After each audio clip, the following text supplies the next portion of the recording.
fib fracture fighting Logan Woods. And then COVID and everything after that. And I work a job still, man. Raise a kid, and if I can do this, anybody can do this, man. Anybody watching at home, if you're like people try to make out like you can never hang doing this, man. Like I said, for 10 years, I've been hearing the same exact conversations, the same exact talks. And all you got to do is get up, walk the walk, bite down on your mouth guard. Nobody's going to be mad at you for losing. Nobody ever remembers a loser if you remember correctly. Like they don't, because it's easy to forget. You're looking forward to the winner's next move, right? But nobody forgets the loss. Christian Edwards will bounce back way better than this, man. He's 22 years old. He's got the whole world in front of him, man. I know how much money he makes too, so he's sitting good.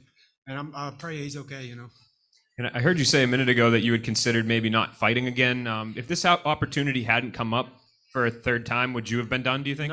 No, I wouldn't have fought again. I mean, it's hard, it's really hard, physically, mentally, emotionally. I've lost I've lost relationships, friendships, you name it, man. Jobs, I've lost everything for this, and it feels good I just live my dream, man. What are you guys doing at home if you're not trying to live your dream? Mine's the only thing left for me to do is win a world title, and that'd be the only thing I want to do. If anything else after this is like as many decibels to the right side of the comma, I heard you say, "Oh, people are making fun of me." Is that like internet trolls and stuff? People messaging you? Yeah, and I love it. I hope every one of you watched that. And you powered me back up. I feed off that like Kenny Powers, number 55. I want you throwing stuff at me when I leave the arena. I want you to be pissed off. Hey, you get what you asked for. You just powered me up to win by knockout. You should have just kept your mouth shut. And I also heard you say that you work another job. What do you do outside of fighting? I work for Fastenal, baby. Industrial supply company. We're in the construction industry. You know what I mean? So it's kind of your hope here that this, what happened tonight could, fighting could become your full-time thing. Do you think you maybe I'll let my management at First Round Management talk about that. Matt Wobble, Malky Kawa, Abraham Kawa, the best management company in the world. And I'll talk to my boss and stuff back home, man. I love my job. I love working for Fastenal. It's a really good company. For sure. And I mean, coming into this spot, right, you mentioned Vegas as well. You were a big underdog. I guess from Send the envelopes, Vegas. DM for address. I'll send location. A lot of family and friends win some money on you tonight? Oh yeah. Oh yeah. I got more. I mean, I got a lot of people. I ain't even got my phone right now, man, but I imagine it's vibrated all the way out of the bag it's in. And I got to ask you too. I mean, everybody isn't calling you Ben Parrish. They're calling you Big Tuna. Where does that nickname come from? Like, what's the origin of it? Tony Big Tuna Accardo from, he's from Boston, Mass. He's a mobster. My dad was a mobster. Runs in the family, man. I'll leave it at that. You don't want to ask too many more questions than that. Construction industry. Absolutely incredible performance tonight. Thank you. With this win over Christian, he was ranked, so I assume that you will also be in those rankings. Top 10 Ben, baby. Top 10. So how does it feel to go from almost not fighting again to seeing your name most likely in the top 10 by when they update? My boy Tim right there, man. Look at him. He told me, when you feel like this, you talk to a lot of guys at the top. When you feel like this, that's when your breakthrough happens. He wasn't lying, man. He's telling the truth. I saw that glimmer, and when he said that to me, I was like, man, maybe he's right. At the same time, it's the mental struggle. I'm sure you guys hear about it from fighters all the time. I get in the ring, and I look across, and I'm like, man, this ring's kind of small. And then I look across, and he's like super big, and he's not the biggest guy I've fought either. Teddy Holder definitely takes that one. He's built like a deep freeze, same height, but deep freeze width. And I was like, man, he's finna just kick me and kick me and kick me. And I felt his first shot, and he kicked me with that oblique kick, and I didn't even feel it, man. Like I got 55ers back home, like Ontario Gladney on the undercard, and Elijah Mitchell. They hit way harder than he did, and I ate it, and I was like, "Yep, hit me again and see what happens." And he stood there and clocked him, told my boss, left hook over the top. What'd I say? What happened? That's exactly what happened. So quick night at the office, obviously under a minute. You have a lot of people talking. So I'm wondering, when do you want to ideally get back in the cage next? I'm not sure. Talk to the management, talk to the company. I really would like to either come back fast or see the beginning of the year. Because I've used all my vacation time at work for this.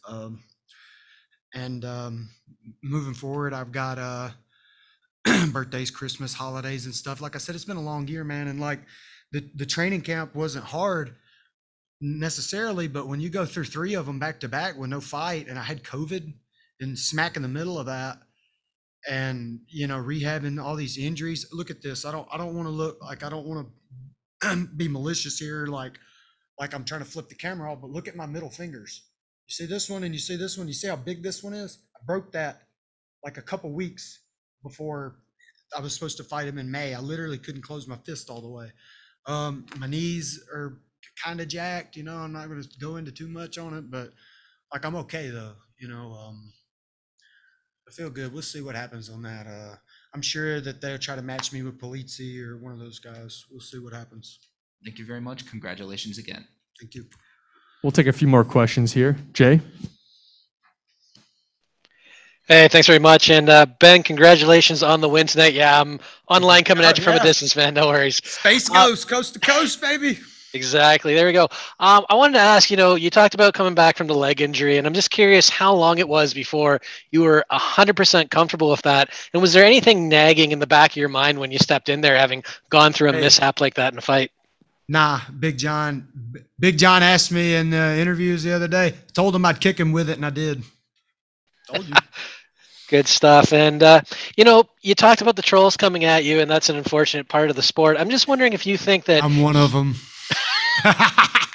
Appreciate the candor. I'm wondering if you think that he overlooked you at all coming into this, perhaps. I think so. I mean, he was nervous but relaxed at the same time. And I've been there, man. I've been undefeated 2 different times as an amateur and as a pro, and people gassing you up, and you're just kind of like, yeah, I'm the best, whatever. But you're also in the back of your mind like, what is this guy really made of? And I think I've got that point across. Absolutely. Well, congratulations again on the win tonight. Thank you. Kobe? Hi, Ben. Awesome fight. Instant fan. Love the way you starched the top 10 guy out of nowhere. That was just amazing. But I got to give you props for the Richard Sherman quote at the end. I got to give you props for the Richard Sherman quote at the end. You a Seahawks fan? I've been to Seattle. I wouldn't say I'm a Seahawks fan, but I like Richard Sherman. Let me tell you who I want to see this is Dak Prescott. He watched me fight his coach, who's a great fighter, Bob Steiner, in 2012 or 2013. He was Mississippi State's strength and conditioning coach, and the whole Mississippi State football team was there. And I'm a lifelong Ole Miss fan. My mom graduated at Ole Miss. She's taught special education for 32 years.